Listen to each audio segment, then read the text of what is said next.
Fighter jet facts 1 உலகின் அதிவேக fighter jet SR-71 பிளாக்பியர்.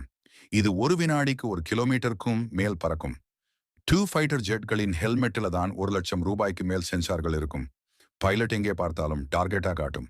3 ஒரு சாதாரண ஃபைட்டர் ஜெட் டேக் ஆஃப் ஆக 3 முதல் 4 வினாடி போதுமே. கார் 0 முதல் 100 10 வினாடி. ஜெட் 0 முதல் 300 3 வினாடி.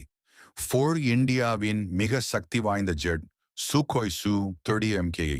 இது கோப்ரா மெனுவர் செய்யும் சில ஜெட்ல ஒண்ணுதான். 5 ஃபைட்டர் ஜெட்டை ஓட்டும் போது பைலட்டுக்கு 9 G ஃபோர்ஸ் வரும். உங்க உடல் எடைக்கு 9 மடங்கு அழுத்தம். ஒரு ஃபைட்டர் ஜெட் 1 மணி நேரம் பறக்க காருக்கு 2 மாதம் போகும் ஃபியூலை கூட சாப்பிடும். Modern fighter ஜெட்ஸ் stealth technology use பண்ணும். ரேடாருக்கு ஆல்மோஸ்ட் கண்ணுக்கு தெரியாம போகும். ரஃபால் ஜெட் மிசைல் ரேஞ்ச் 150க்கும் மேல் கிலோமீட்டர். பைலட் டார்கெட்டை காணாமலேயே டிஸ்ட்ராய் பண்ணலாம். எது வேண்டுமோ சொல்லுங்க, உடனே தர்றேன். மறக்காம லைக் அண்ட் சப்ஸ்கிரைப் பண்ணிட்டு ஷேர் பண்ணுங்க.